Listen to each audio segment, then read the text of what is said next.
Coming up on today's video.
Hello everyone and welcome back to another Magical Moon video. We're on the top field and we're with the herd. We've just taken Oliver's rug off because he has that condition called sweet itch, which we've been managing. And now there's that little chill in the air and the flies are subsiding. It's the perfect time of year to just expose him, and he looks fantastic. But without this protection, he would have been eaten alive. They really go for him, and it's those tiny little mites as well which cause a real inflammatory reaction. He looks wonderful along with the rest of the guys up here. It's so nice just to see him wilding it up all over the land, but up here it's truly special on a day like today. We're going to go back down to the yard because we've got more donkey den to be getting on with, and then we'll catch up with a few of the others. So let's go.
Voila, as they say here in France, and we are making sterling progress on the donkey den. I've just seen the vet's arrived and she's here to do the second round of Tiny Tim's x-rays. So let's go and take a look.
We're back up here at the maternity unit and behind me is the one and only 33-year-old Epelander Fouquet, who kick-started this whole movement of Legacy of Legends.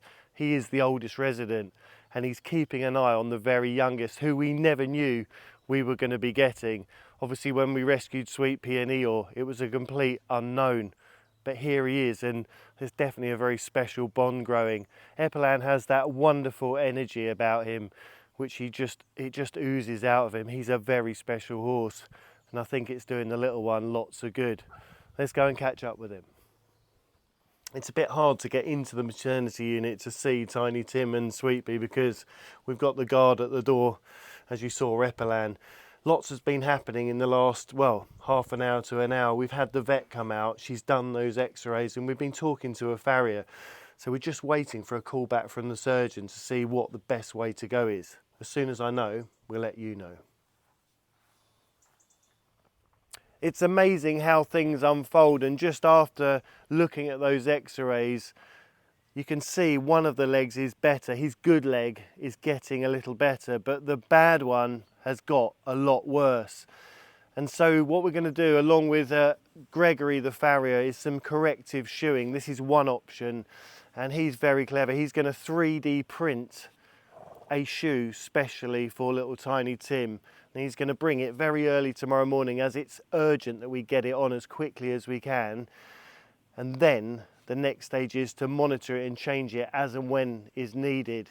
The other option, of course, as Charlotte the vet said, looking at the x-rays and from the surgeon, is that there might be a necessity for that surgery, which we're trying to avoid at all costs. So we're keeping everything on the right track, and we're keeping hopeful that the new shoe's gonna do the business. It's one of those ups and downs, one of those uncertainties, but what is for sure is that he's loved from all over the world, and he's definitely got a fighting chance.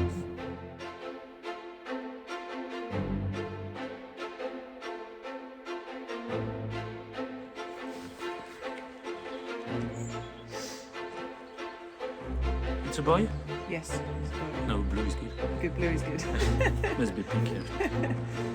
Never know.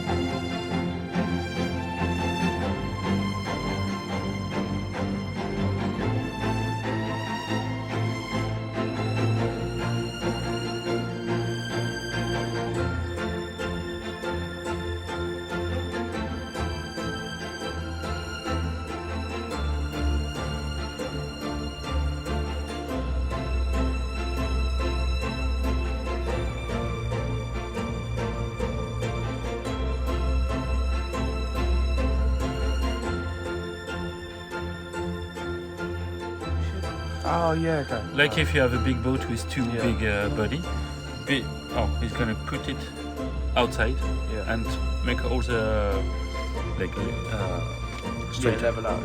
Yeah, just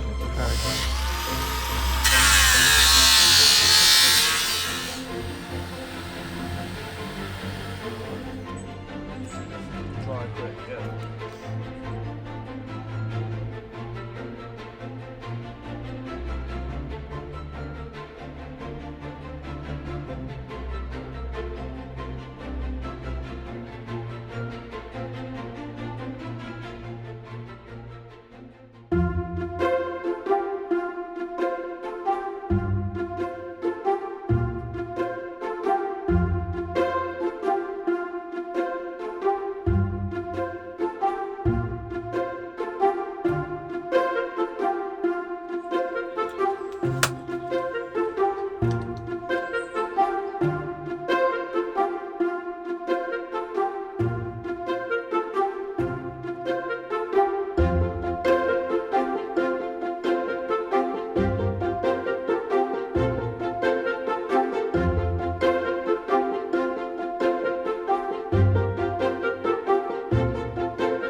straight to be right in front. And after we bring back everything. Okay. And with the bone, when you see on the X-ray where it's curved, that isn't curved forever. No. That's because he's so young. You know, it just happens and also the X-ray doesn't. The bone are not finished. Yeah. And it look more disaster than it is.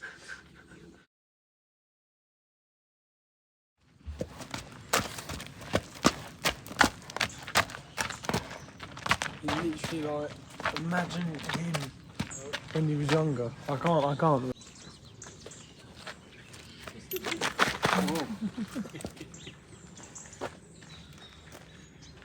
If you get a bigger one, so Yeah. so yeah, we rescued him from the just before the abattoir. Yeah. He was really sick. He was too weak. When Thomas tried to lift his leg up, he just fell down, and he is a bit heavy, so we were thinking maybe block them. Yeah. Maybe support because they lie down. Okay. And after you have much more accident because they just go sleep in that and they fell down, and that is more dangerous. Sometimes it's good to have no support.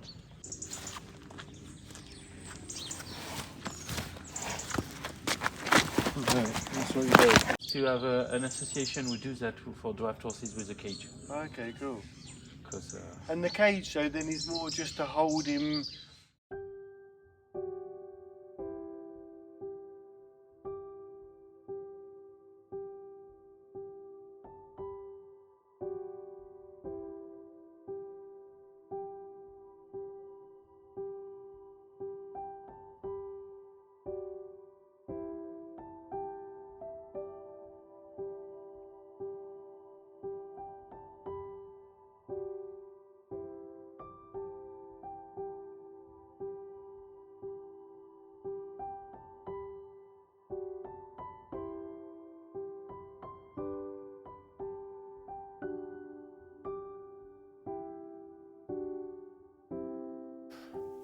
So here we are, and Tiny Tim is sporting his trainer, his new shoe. So it's been glued on, and you can see this bit that's sticking up, and that provides that support which he so needed, just to lift the outside of his foot up, because he wasn't able to support it with his very, very stretchy young ligaments, which have been put off course because he had those bends in his feet, which we obviously attribute to him being a big boy inside Sweet Pea and just being in that position. But we're really, really hopeful this is going to be a work in progress, and Gregory's very positive. It's so lovely to have he is a wizard. There's no getting away from it. He made this, 3D printed it, made to him. I sent him all the measurements, made specially for him. And it's a real, without too much of a pun intended, a massive step in the right direction. And to see little Tiny Tim walk as well as can be expected, which he could never have done before, is such a relief. It's such a weight off everyone's mind, and it's lovely to be able to share the good news with you guys. He's also had a look at the lovely Thomas, and I think he's going to collaborate with our Farrier. And coincidentally, there's another, it's always, things happen for a reason, but he was Gregory's first apprentice. So between them, I think they're going to come up with a work in progress for Thomas, and that's something to look forward to. With lots of love and best wishes from everyone here at the Magical Moon household. Stay magical, and we'll see you next time.